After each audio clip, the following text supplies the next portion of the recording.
ಇನ್ನು ನಾಯಕತ್ವ ಬದಲಾವಣೆ ಚರ್ಚೆಯ ನಡುವೆ ಸಂಪುಟ ಸರ್ಜರಿ ವಿಚಾರಕ್ಕೆ ಸಂಬಂಧಪಟ್ಟಂತೆ ಚರ್ಚೆ ಜೋರಾಗಿದೆ. ಸಚಿವ ಸ್ಥಾನ ಸಿಗುವ ಇಂಗಿತವನ್ನು ವ್ಯಕ್ತಪಡಿಸಿದ್ದಾರೆ ತಿಪಟೂರು ಶಾಸಕ.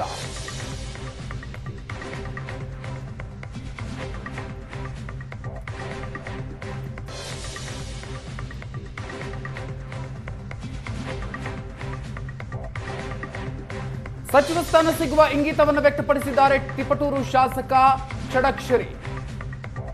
ಎಐಸಿಸಿ ಅಧ್ಯಕ್ಷರು ಈ ಹಿಂದೆ ಭರವಸೆ ಕೊಟ್ಟ ಪ್ರಕಾರ ನಡೆದುಕೊಳ್ತೀವಿ, ಹೊಸಬರು 20 ಜನಕ್ಕೆ ಅವಕಾಶ ಮಾಡಿಕೊಡಿ ಅಂತ ಕೇಳಿದ್ದೀವಿ. ನನ್ನ ಹಕ್ಕು ನಾನು ಕೇಳ್ತಾ ಇದ್ದೀನಿ. 40 ವರ್ಷದಿಂದ ಪಕ್ಷದಲ್ಲಿದ್ದೀನಿ, ಬೇರೆಯವರ ಅಧಿಕಾರ ಕಿತ್ತುಕೊಳ್ಳೋದಕ್ಕೆ ಹೋಗೋದಿಲ್ಲ ಅಂತ ಷಡಕ್ಷರಿ ಹೇಳಿಕೆಯನ್ನು ಕೊಟ್ಟಿದ್ದಾರೆ. ನಾಯಕತ್ವ ಬದಲಾವಣೆಯ ಚರ್ಚೆಯ ನಡುವೆ ಸಂಪುಟ ಸರ್ಜರಿಯ ವಿಚಾರವಾಗಿ ಕೂಡ ಈಗ ಚರ್ಚೆಗಳು ಜೋರಾಗಿದೆ. ಈ ಸಂದರ್ಭದಲ್ಲಿ ತಿಪಟೂರು ಶಾಸಕ ಷಡಕ್ಷರಿ ಸಚಿವ ಸ್ಥಾನ ಸಿಗುವ ಇಂಗಿತವನ್ನು ವ್ಯಕ್ತಪಡಿಸಿದ್ದಾರೆ.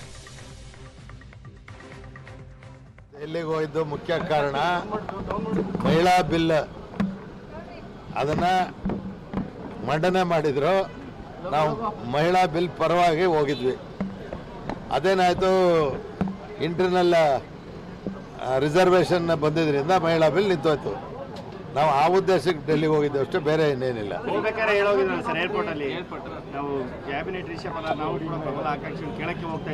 ಅದು ಸ್ಟ್ಯಾಂಡಿಂಗ್ ಇದೆ, ಅದಿದ್ದೇ ಇದೆ. ಆಯ್ತು ಹೋಗಿದ್ವಿ. ಎಐಸಿಸಿ ಅಧ್ಯಕ್ಷರು ಅಂದ್ರೆ ನಾನು ಭರವಸೆ ಕೊಟ್ಟಿರೋ ಪ್ರಕಾರ ನಡ್ಕೋತೀವಿ ಅಂತ ಹೇಳಿದ್ದಾರೆ. ಸುರ್ಜೇವಾಲಾ ಅವರು ಹೇಳಿದ್ದಾರೆ. ಇದು ರಿಸಲ್ಟ್ ಬಂದ ಮೇಲೆ ನಾವು ಕೇಳಿರ್ತಕ್ಕಂಥದ್ದು ಅವ್ರನ್ನೇ ಮಾಡಿ ಇವ್ರನ್ನೇ ಮಾಡಿ ಅಂತಲ್ಲ, ಹೊಸಬರು ಒಂದು 20 ಜನಕ್ಕೆ ಅವಕಾಶ ಮಾಡ್ಕೊಂಡು ಅಂತ ಕೇಳಿದ್ದೀವಿ. ಬಹುತೇಕ ಅದಕ್ಕೆ ಸುರ್ಜೇವಾಲಾ ಅವರು ಒಪ್ಕೊಂಡಿದ್ದಾರೆ. ಇಟ್ ಈಸ್ ಮೈ ಕಮಿಟ್ಮೆಂಟು, ಅದನ್ನು ನಾನು ಮಾಡ್ತೇನೆ ಅಂತ ಹೇಳಿದ್ದಾರೆ. ಅದು ಯಾವಾಗ ಅಂತ ಗೊತ್ತಿಲ್ಲ, ಇನ್ನು ಅಲ್ಲೇ ತೀರ್ಮಾನ.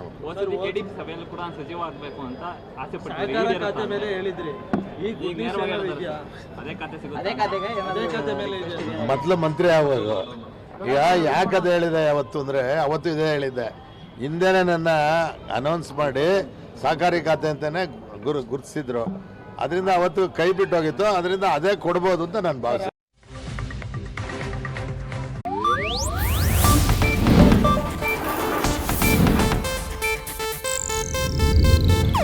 ಇದು ಏಷ್ಯಾನೆಟ್ ನ್ಯೂಸ್ ನೆಟ್ವರ್ಕ್ ಪ್ರಸ್ತುತಿ.